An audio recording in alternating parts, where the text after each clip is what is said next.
नमस्कार दोस्तों, आज एक बार फिर आपके बीच लेकर आए हैं एक प्रेरणादायक कहानी जिसको देखकर आपकी सोच बदल जाएगी। अगर स्टोरी आपको अच्छी लगे तो नीचे कमेंट करके ज़रूर बताएं। तो चलिए शुरू करते हैं आज की कहानी।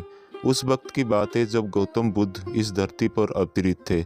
एक दिन गौतम बुद्ध धन के प्रचार के लिए वैशाली नगरी में जा रहे थे। वही थोड़ी देर ही आगे गए थे कि उन्होंने देखा कि वैशाली नगरी की कुछ सैनिक भागते हुए एक लड़की का पीछा कर रहे थे।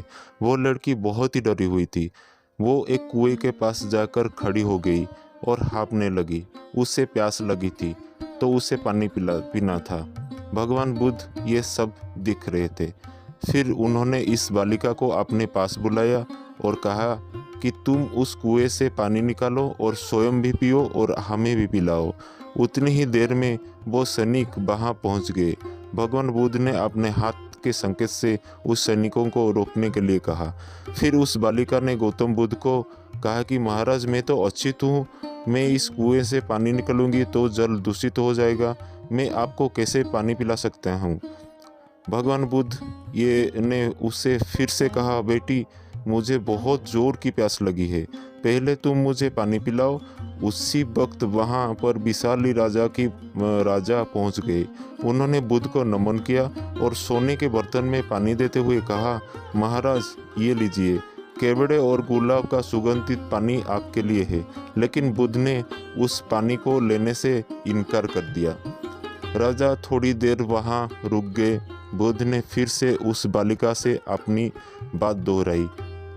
फिर बालिका से रहा नहीं गया और इस बार साहस बैठाकर उसने कुएं से पानी निकाला। फिर पानी स्वयं भी पिया और बुद्ध को भी पिलाया। फिर पानी पीने के बाद बुद्ध ने बालिका से पूछा, पुत्री, तुम इतनी डरी हुई क्यों हो? तुम्हें किससे भय है? फिर बालिका ने पूरी बात बताई कि मुझे राजा के दरबार में गाने का अवसर मिला था। मैंने गीत गाते हुए नृत्य किया। सभाजनों ने खूब आनंद लिया। महाराज को भी बहुत अच्छा लगा। फिर उन्होंने अपनी माला मुझे भेंट की। लेकिन महाराज को किसने बताया कि मैं अछूत कन्या हूँ। फिर महाराज ने उस कन्या से पूछा कि क्या तुम अछूत कन्या है? फिर मैंने बताया कि हाँ, मैं अछूत हूँ। राजा ने यह सुनते ही अपने सैनिकों को आदेश दिया कि इस कन्या को कैद खाने में डाल दे। मैं किसी तरह वहां से बचकर यहाँ तक पहुंची थी कि आप मुझे मिल गए। बुद्ध ने पास में खड़े उस राजा को कहा कि सुनो राजन, मैं चाहता हूँ कि मेरी इस बात को आप सदैव याद रखें कि किसी भी इंसान की पहचान उसके धर्म या जाति से नहीं, पर उसके गुण और कर्मों से की जाती है। जिस बालिका के मधुर कंठ से निकले गीत और नृत्य को आप सबने आनंद उठाया, उससे पुरस्कार दिया। जिनके कार्य इतने अच्छे हैं वो अछूत हो ही नहीं सकते और आप उससे अछूत कह रहे हैं। सारी प्रजा का पिता होकर ऊंच नीच का भेदभाव रखते हैं।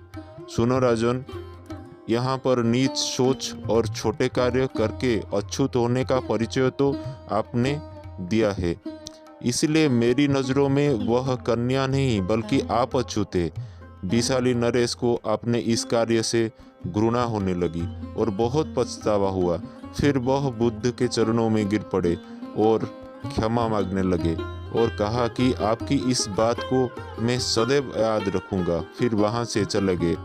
तो दोस्तों, इस कहानी से हमें यही शिक्षा मिलती है कि कोई भी इंसान अपने कार्यों और विचारों से बड़ा बनता है, अपने धर्म या जाति से नहीं। ऐसे छोटे विचार रखकर खुद अछूत ना बने, बल्कि उच्च नीच का भेदभाव भूलकर एक अच्छे मानवता का परिचय दे। धन्यवाद दोस्तों वीडियो को देखने के लिए। अगर इसी टाइप का वीडियो देखना आपका पसंद है तो कृपया हमारा चैनल धर्मवाणी को सब्सक्राइब करें और लाइक शेयर करना ना भूलिए। तो मिलते हैं एक अलग वीडियो में, तब तक के लिए धन्यवाद।